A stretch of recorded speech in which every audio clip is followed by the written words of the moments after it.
You guys, I got a question for you. Yeah, what's up, Seth? Have you ever actually heard somebody do an evil laugh? I mean, I did hear Kyle do one today. Wait, you mean my completely natural laugh? Ah ha ha ha ha ha ha ha ha. Oh, wow. Evil here meaning, like, I don't want it to exist. It's evil in the fact that it is evil. The thing that it is evil. It is not an evil laugh so much as it is Kyle's laugh that we deem as an omen of evil to come. Yes.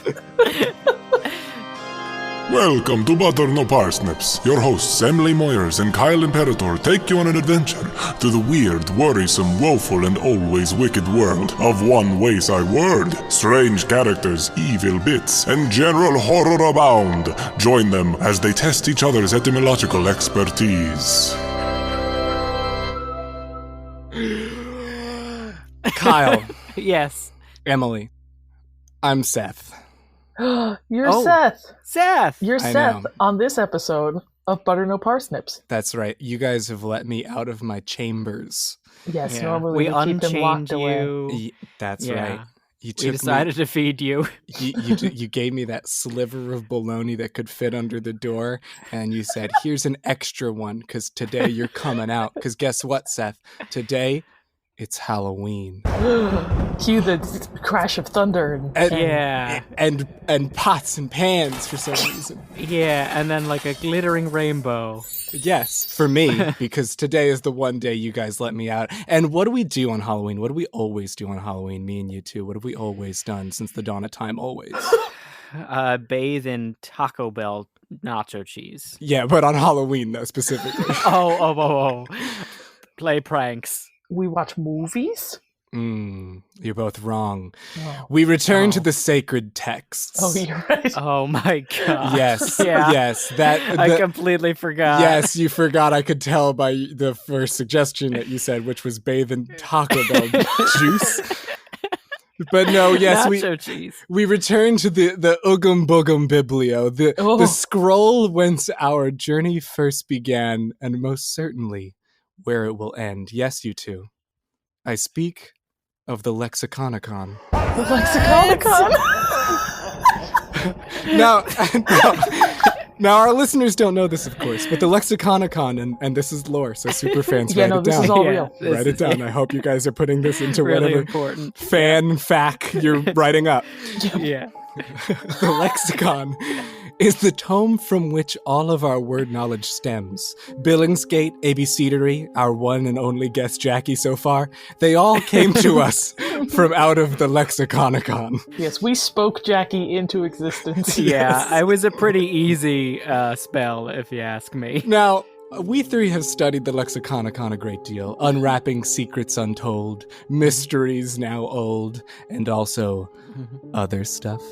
Oh, Naturally, some of these secrets have been harrowing, horrifying, and even other stuff.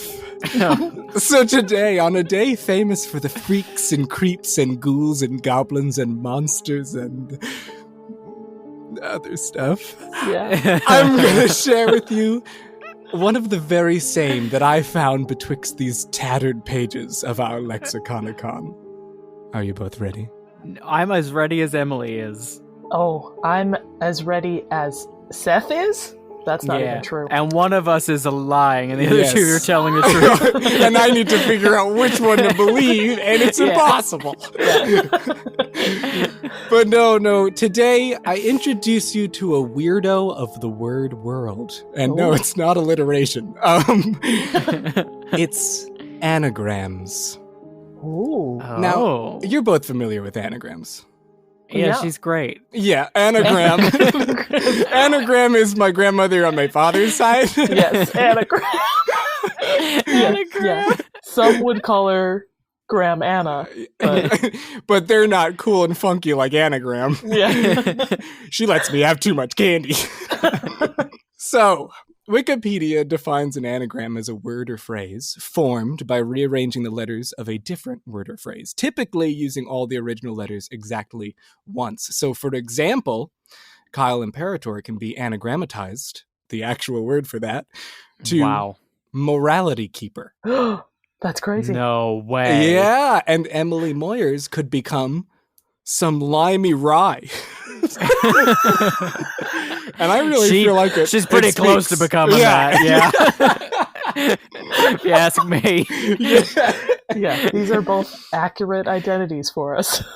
But our anagrams have a sort of pervasiveness to them where everybody knows one or has experienced one, sort of like ghosts or STDs. So do either of you have a favorite anagram, or at least like a famous one you're familiar with? I've forgotten every anagram. Yeah, I'm trying to think of literally any anagram. But like you guys know them, right? Like I feel like anagrams I feel like I've encountered them on like a lot of novelty websites when I was younger. Like they were all like satirical ones. Yeah, I don't know if I can think of any like famous anagrams. Oh, I know one. What is it? I am Tom Riddle. I am Tom Vladimir Riddle. You got yes. Yeah, I didn't want to invoke J.K. Rowling, but absolutely. Tom Marvolo Riddle. Marvolo. It rearranges to become I am Lord Voldemort. That's it. Yeah. And they the ones that I was talking about earlier, they're like New York Times can be rearranged to become Monkey's Right. There's like political ones too that are like George Bush becoming He Bugs Gore. My favorite political one is Ronald Wilson Reagan, which becomes Insane Anglo Warlord, which is just like someone worked on that, you know? I did. Did Glenn Beck come up with that? Has he used that on his show? Because if not, we got to give him a ring. Yeah, and he used it positively too. He was like, Insane Anglo Warlord, as in our new Christ Savior.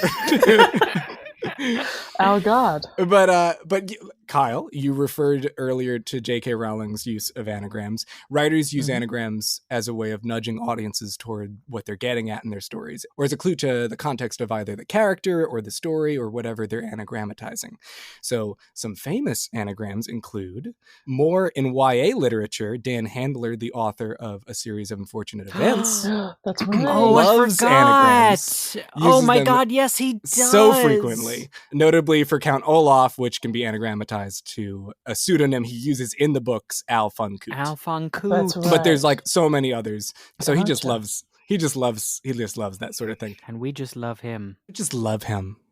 Dan Handler, just love him. Oh my God. love that guy. Another writer, satirist Jonathan Swift, also uses anagrams in Gulliver's Travels when Gulliver visits Tribnia, aka Langdon, both of which, respectively, are anagrams of Britain and England. Oh, that's fun. I don't know. Have you guys ever read it? I've never read it. I've never actually read it, no. Yeah, me either. Yeah, I know that he travels. His name is Gulliver. His name is Gulliver, yeah. Yeah, the Lilliputians. Yeah, the Lilliputians. That's literally the only thing I That's it. This next one I didn't know, but Emily, you might have, and Kyle, you might have. But Hamlet is an anagram. Hamlet, the name? Yes, and this is hilarious to me. So Hamlet is an anagram for Amleth, who was a Danish prince and the direct inspiration for the tragedy, which has the full title of Hamlet, Prince of Denmark. And this is funny to me because it's like if I wrote a story panning Kyle and called it Kelly with one L, the guy Seth knows. And was like, I hope he doesn't catch on. I hope he doesn't get this one. Well, I don't think Shakespeare was trying to disguise that his play was about a long dead Prince of Denmark. Emily, my assumption is exactly that, which is that he didn't care that anybody knew, but it was a legal thing, like how they do at the end of Law and Order, where it's like clearly about a high-profile sex crime. Yeah, but then they're like, this actually, it doesn't, totally just a coincidence. Yeah. It was Jekyll Maxon in the show. How could that be anybody in real life? Yeah, absolutely. And then, because I think at the end of Hamlet, the last line is executive producer Dick Wolf. Yeah. Yeah, I think I remember that. Yeah. So just your guesses. How old would you say the tradition of anagramming is?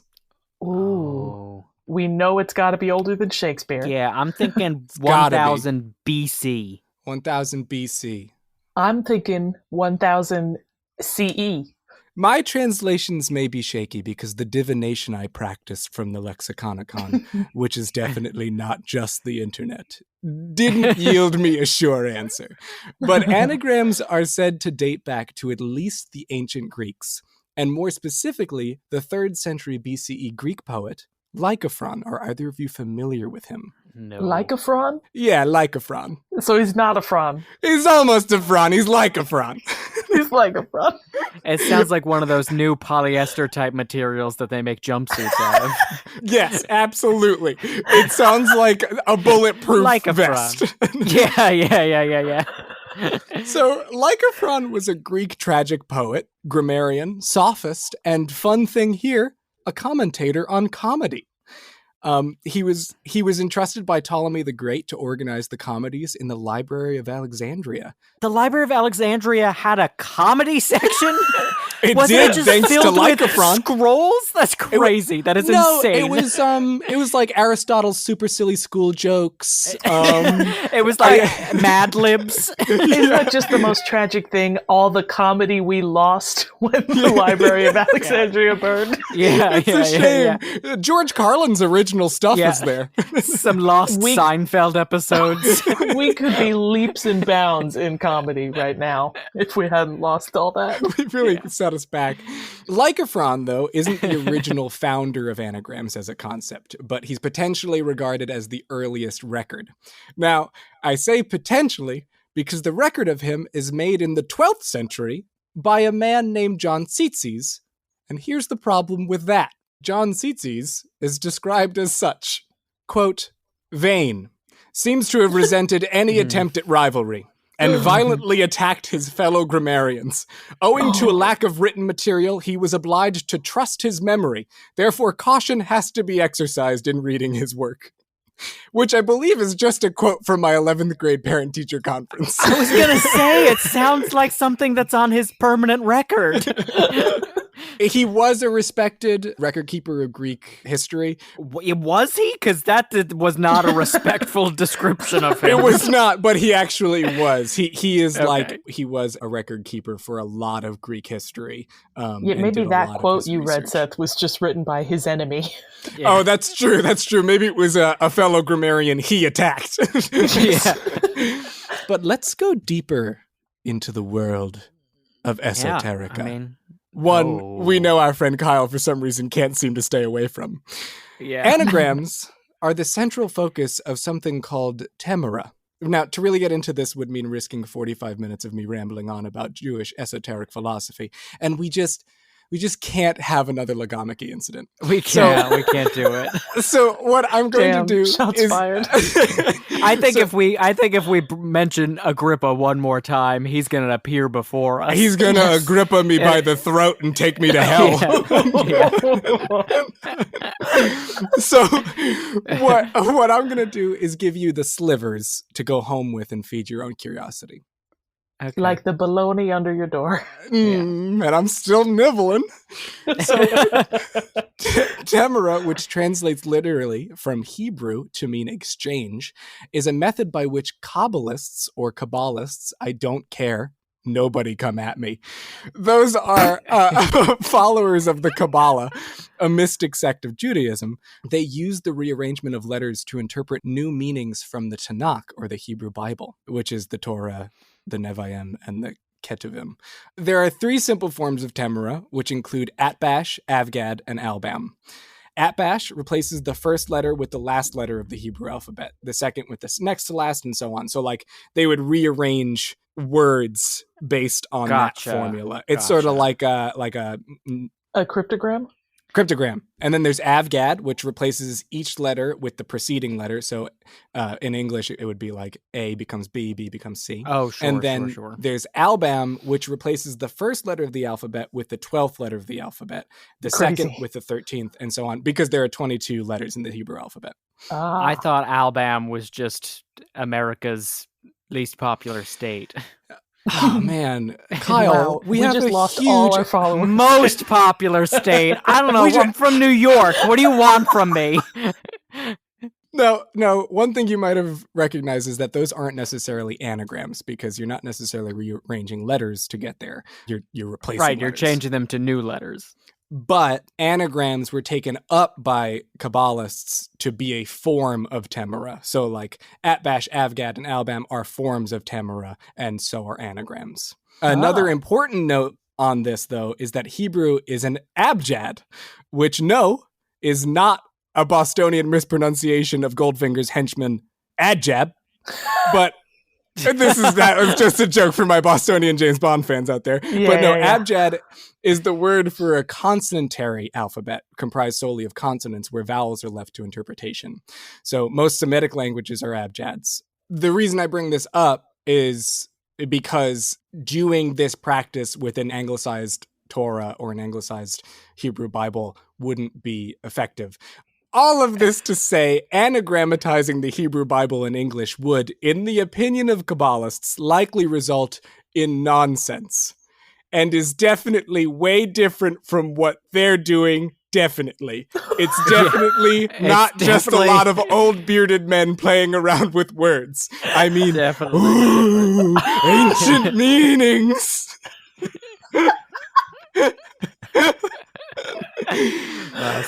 Seth is looking to make a specific type of enemy today.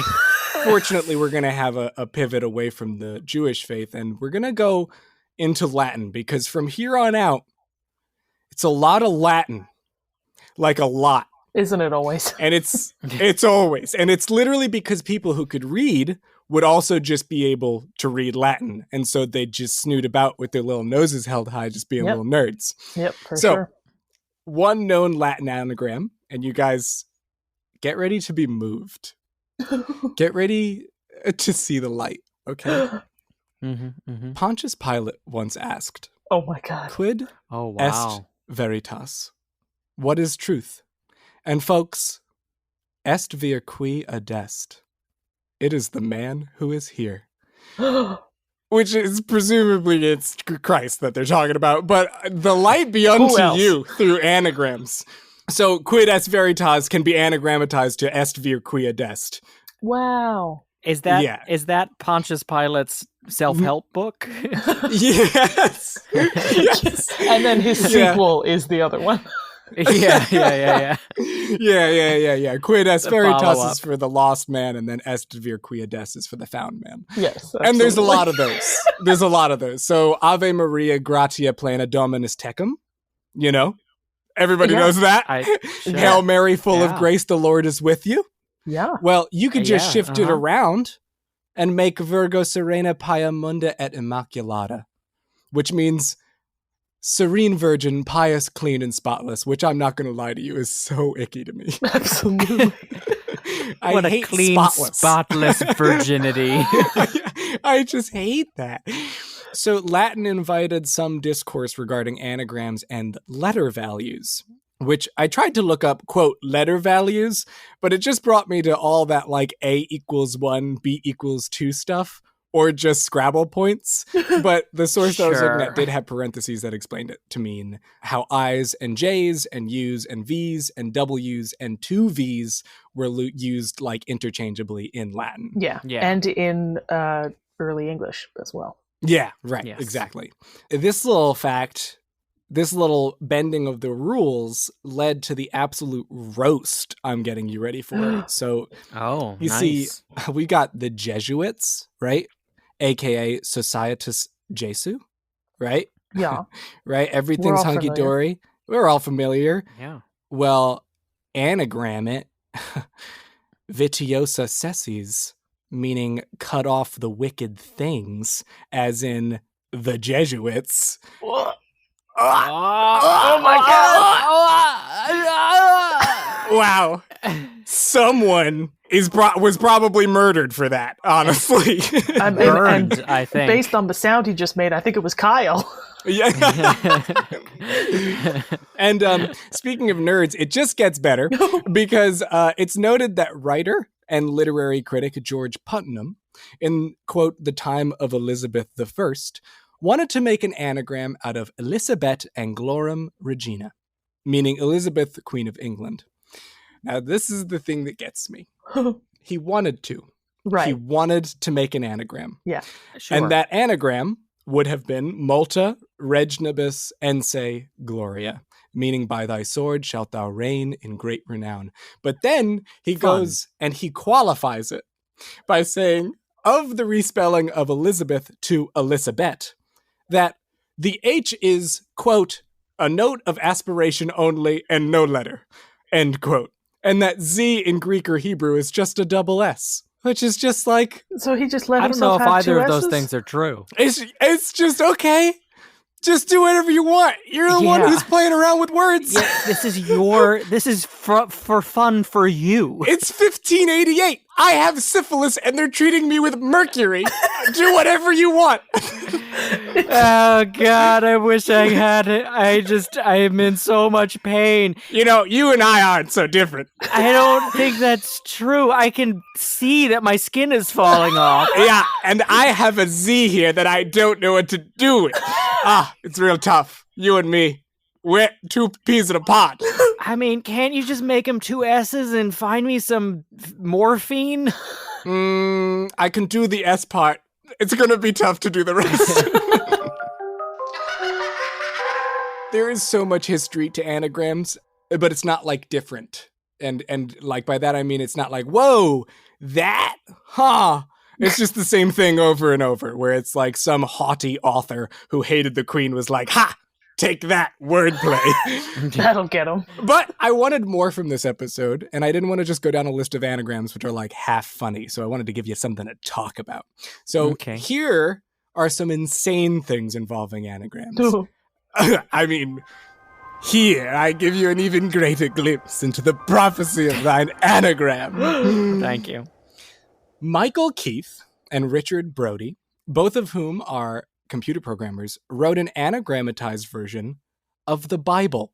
The whole thing? Or at least The whole thing? a few books of the Bible. Now, personally, I was super confused by this because it's sort of difficult to figure out how they'd have approached that, because it's a whole, I mean, if you just have all the letters, you could just make whatever you want, you know? But fortunately, his process is explained by him in an article he wrote in 2000 for a journal titled Wordways in volume 33, issue 3.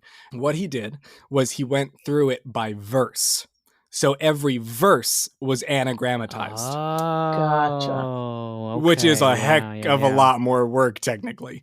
Yeah. They did do the manual labor of making the anagrams themselves, but they used their programming skills to account for the more menial tasks of confirming perfect anagrams, keeping track of unused letters, and even keeping track of letter use frequency. So not just in their work, like how many times they're using a letter in an anagram, but also how often that letter is used in the English language.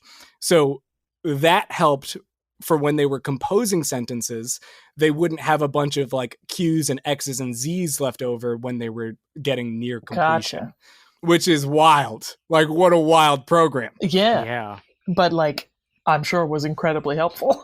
The same process applied to vowel usage. So the program would warn them if, as they were anagramming, they went above or below a certain metric of vowels and needed to like rework what they had so far. And then they had the program make words out of all the unused letters they had toward the end of the process. So then they just had like fridge magnets of words to put together. Yes, literally, yes.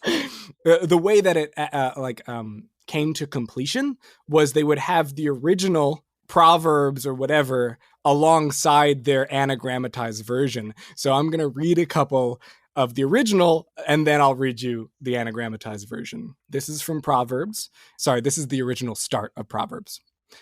The Proverbs of Solomon, the son of David, king of Israel. They anagrammatized it into folk aphorisms observed, of loving or of hate, sin noted. Another original verse, for they shall be an ornament of grace unto thy head, and chains about thy neck. My son, if sinners entice thee, consent thou not. The Keith Brody rendition, are church boys safe and not unto bad naughty melee? Thank fatherly no chat. Resist theft. Smut? No. Thine innocence? Yes. I love thank fatherly no Jack. I love how many no-nos are in there.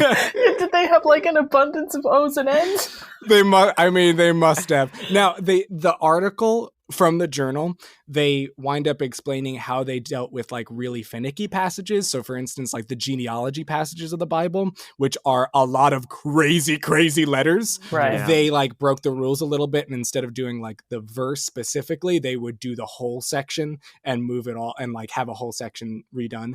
They actually, and I don't know why I didn't include it, but they actually reworked one of those passages into a limerick form. That's fun. They had other programs that they were testing out, and so they would take that same sort of idea where they would take a passage and anagrammatize it, but the output module would be a Shakespearean iambic pentameter like sonnet or soliloquy. Oh, I love that. Amazing. Here's something I found truly insane. Anagrams were used by early astronomers to, quote, establish priority. What does that mean? What do you think that means? Ooh. You said astronomers Yeah. establish priority amongst themselves, amongst the stars. I'm Emily, you come right up with to a guess stop. while I think about it. I'm trying to think how this could relate to anagrams.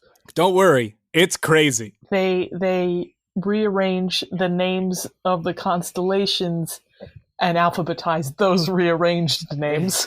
Yeah. Wow. Emily? Which is the worst way to organize your dictionary. I've finally found it. Yeah, true. We found it. Worse than by letter length. Emily, you wouldn't believe. So, Galileo did this, and I love this. Galileo wrote, Smays mermil mi mo tel umibune nug ti taurus. And it's not meant to be read aloud. It is nonsense. But what it anagrammatizes to is altissimum planetum tergeminum observavi. Latin for I have observed the most distant planet to have a triple form, referring to the rings of Saturn. So he took all the letters of the Latin for his discovery, Right. mixed them up, and knew that he would be the only one that would be able to unmix them and claim the discovery for himself.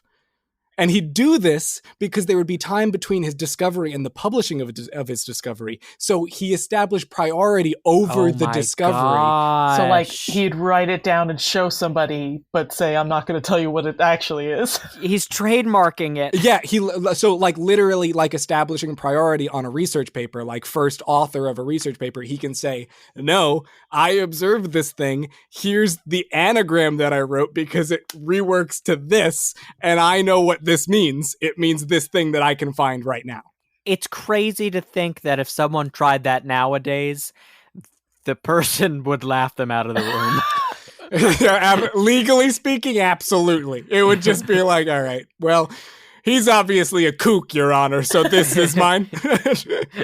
Did it work, though, for Galileo?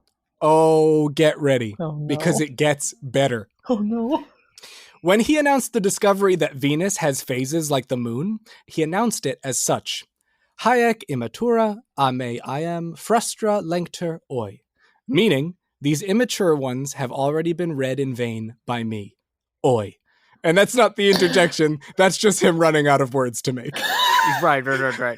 So when he rearranged it, it became Cynthiae figura emulator mater amorum, or the mother of loves, i.e. Venus, imitates the figures of Cynthia, i.e. the moon. Yeah. So it did. Like, he was able to use this as basically like, I know what these words mean. I'm the only one who knows what these mean. And I can point you to exactly what they're referring to.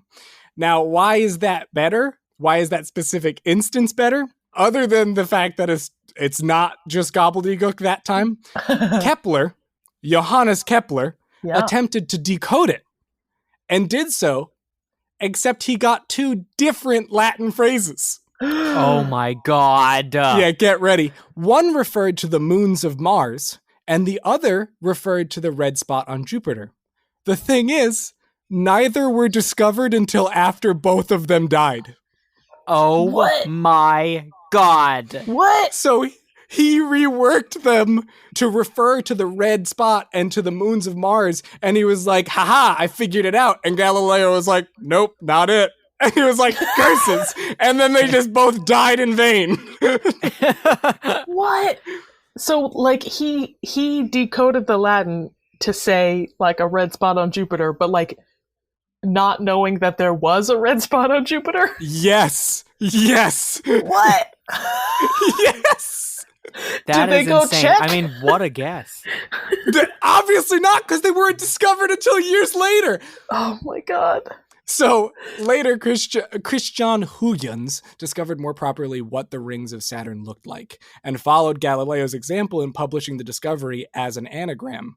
Insane, though, because his anagram was just all the letters of the Latin annulo singular tenui plan nusquam coherente ad eclipticum inclinato. All of those letters in alphabetical order. I knew you were going to say that. I did too. knew you were going to say that. Oh my god. For some reason, though, that makes me feel like it's 17 times more impossible to decode, even though it's the Yes. same kind of work. Absolutely. I mean, that's just not an anagram. He's just organizing things. And just a little bit more on this, because we need to remind our listeners at home that it is Halloween and that the beasts within the Lexiconicon know no bounds. Yes, they must be sated. The Loch Ness Monster was given the scientific name... He was making anagrams too? First of all, she. Oh, that's so true. Wow. Screw you, Kyle. She can go with it whatever pronouns she wants. Wow. God damn it. Now Screw Kyle's me. right. Screw you, Emily. The Loch Ness Monster was given the scientific name Nectaris rhomboteryx by one British naturalist, Sir Peter Scott.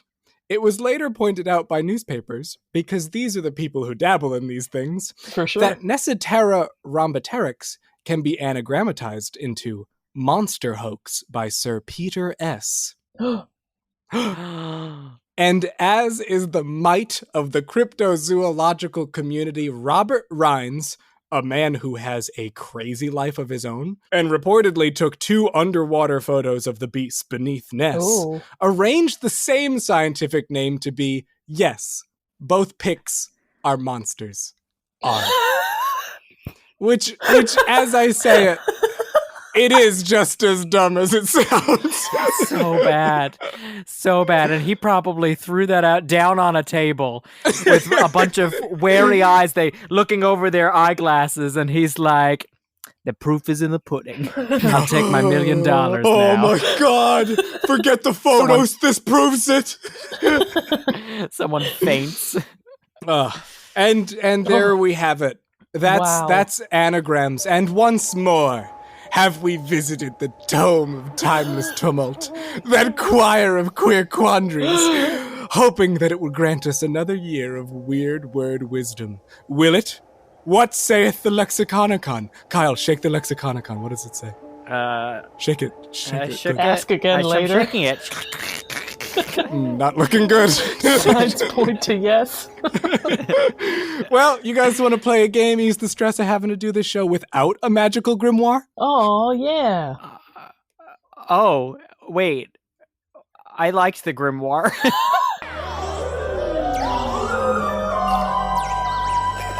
You guys, this is a game called Imag Niwola. And do you know why it's called that? Because it's an anagram for... Yeah, go ahead, take a guess, yeah. Okay, it's an anagram, Iwola. Imag Niwola. Niwola. Good job. No idea. It's called that because it's Halloween game backwards. Hey. Oh. You see, there's a special kind of anagram called an anonym or an anadrome, which are words or names derived from spelling another word backwards. An example of this, not to bring her up again, but there's an example in Harry Potter, the Mirror of Erised. Yes, which is desire. Oh, yeah. Erised is desire And backwards. then there's a whole phrase on it that is a phrase backwards. Yes, and in this way, you're seeing how the reversal is a reference to being a mirror because it's backwards, but also clues you as to the nature of the mirror, which showed you your heart's desire. Yeah. And that makes sense? Is this whole thing about showing us our heart's desire? Because What? No. Oh, I don't. okay. None of us. Come on, man. Kyle hasn't been listening to this whole episode. We're already on thin ice with the Lexiconicon. But there are actually a lot of examples of this. So what I'm going to do is give you an anadrome. You'll reverse it, and then given what you've decoded, I'll give you a hint as to the type of thing it is, and you'll finally guess what that thing is. Yes. Yeah. I Gotcha. got it. I think I understand. Okay. Your first word is emirp. Prime. Yes. So it's prime backwards. What do you think an emirp is? I think it's like Amazon Prime Day, but things cost more. I'll give you the hint. It is a term. I mean, I'm trying to think if it's something that's like relates to prime numbers. Is it a negative prime number? That's not even possible. Think about what you have to do to the word prime to get an emirp. You're reversing it. So You got it. An emirp is a prime number that results in a different prime number when its digits are reversed. Fun! Yeah, there is a lot of real mathematical theory that goes into what an emirp is. There is a sequence unto itself. There are twin emirps, which I tried to understand in my brain, but I don't get it because the sequence for twin emirps goes from 71 to 1031. Oh. Like that's the first two in that sequence. What? But yes, so you got it. You got it, Emily. I mean, I don't know if I did, but thank you. I would say you do. A lot of mathematical and scientific terms play around with this function of anadromes. There's something called an irna, a darif, and a mo. A mo you've probably heard of before, but Isn't that the hardness scale? that's a Mohs. That's a Mohs scale. Mohs No, scale? a Moses. Mohs. Welcome to Mose. That's what a Moses. I love how much we love Mexican American food. But all of these are terms for electricity. So a Henry, a farad, and an ohm, they have reciprocal properties to those units. Wild. Yeah, this is wild. Your next one, I'm going to put parentheses around. So parentheses 20461 and parentheses diaretsa. So you don't need the parentheses. Don't solve the parentheses. Oh, okay. So what? Say the word again, because I was solely focusing on those numbers. That's crazy, because parentheses are specifically unfocused words. It's asteroid. It's asteroid. It is asteroid, and that is the name of an asteroid with a retrograde orbit. Fun. Wow. So they call it 20461 Diaretsa because it goes the opposite way as most orbits do. That I feel like that's not fair to any other asteroid that has a retrograde orbit. Well, it's 20461, so you imagine there's others. Oh. Yeah, I didn't know yeah. asteroids could have retrograde orbits. It's definitely insane, right? It is I described don't 100% as... understand retrograde orbits. Me neither. It is described as a highly eccentric, unusual object. Yeah. I've been described as that one before. Yeah. But it's what gets you invited to parties. Like the Yeah, it dinner really for schmucks does. we're hosting. Your next word is elgug. Elgug. El Goog. I think that's straightforward. I think that's what they call Google in Spain. Well, it is definitely Google backwards. We've got to use El Goog.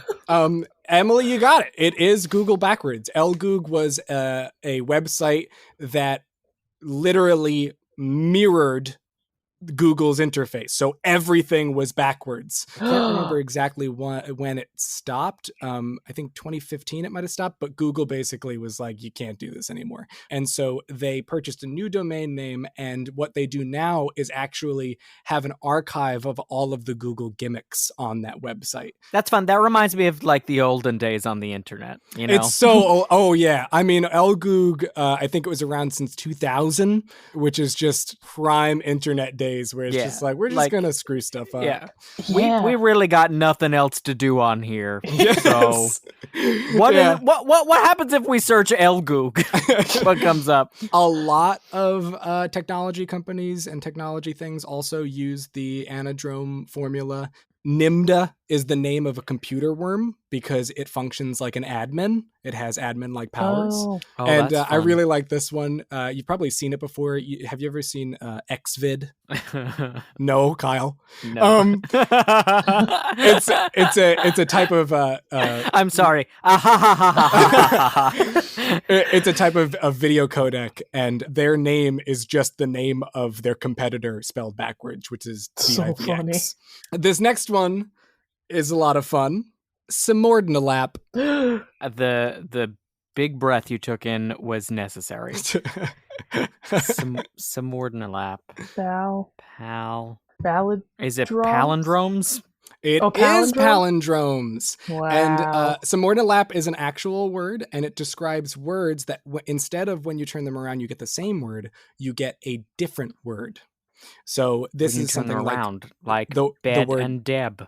yeah, okay. Mm. Yep. Or stop, which when you turn it around becomes pots. And there is a fairly extensive list of some of these words. A lot of 4-letter words, 5-letter words wind up being Simordinalaps. Wow, that's very cool. And this is the last one that I have for you. Here we go. Do we have to go back into the Lexiconicon after this is over? You might just have to go into the Lexiconicon right now. This one is Yensid. Oh, my favorite! Oh my god, I was listening to that all day today. Oh, no. I got a Sounds like Kyle Halloween knows music exactly what podcast. it is. I know It exactly. I'm absolutely gonna let does. Emily flounder. I mean, I can tell what it's Disney backwards. It is Disney backwards. Is it like Disney songs backwards based on what Kyle's doing right now? No, Emily. So Bum bum bum bum bum bum bum bum bum bum bum bum bum bum. No. Yeah, that's just the Sorcerer's Apprentice. well, you got it. So Yensid Yeah. is the name of the sorcerer in Fantasia's The Sorcerer's Apprentice, whose apprentice Mickey Mouse calls as Mayhem. Yeah, so that wizard's name, that sorcerer's name is Yensid, and I figured I'd finish off Wow. on that one because it was a little bit magical. And That's now, spooky. And spooky. It's now spooky music. we've dabbled in the arcane knowledge of the Lexiconicon, and I'd say we've all come out better because of it. I do have one question before I go. Do you know that Butter No Parsnips has a perfect anagram? No, what is it? Oh my god. gosh. Is it Panch Bub? Oh my god, you're so close. You're so close. Panch Bub. Just what's the last part of it? Yes, what's the last part of it? Panch Bub what? Snurkins. You got it. Snurkins. You got it, Panch Bub Snurkins. Now, can you go hang out in the other room while me and Emily talk for a second? Yeah, all right, bye-bye. So Butter No Parsnips can be rearranged to become, and Yeah. it's very exciting, Support Banister. Oh. Or I like this one a little bit more. It could also become Protuberant Spins. Aw. And I think I've got a little idea for this in the future, but we'll talk about that Uh-oh. another Oh. time. So what do you two say to wrapping this show up and sending me back to the hovel where I will study more of this word wizardry until next All Hallows Eve?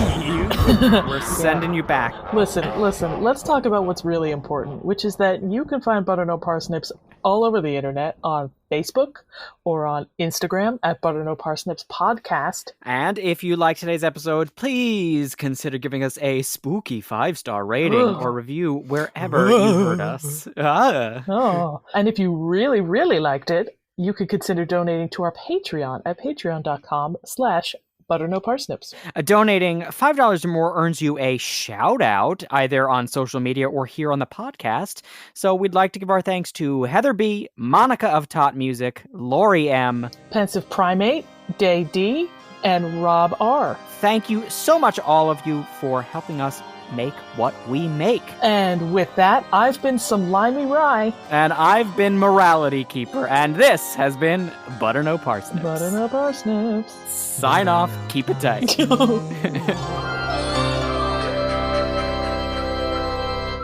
Thank you for listening to Butter No Parsnips. Butter No Parsnips is produced by Seth Gliksman, Emily Moyers, and Kyle Imperatore. The theme music and additional music is by Kyle Imperatore. If you liked listening to this episode, subscribe and give us a good rating and or positive review wherever you heard it. If you really liked listening, consider donating to our Patreon at patreon.com/butternoparsnips. There you can get bonus content you can't get anywhere else, like the monthly Patreon exclusive podcast Buttered Parsnips. Your support means the world to us and encourages us to keep making more. Thanks in advance, and we'll be back next week.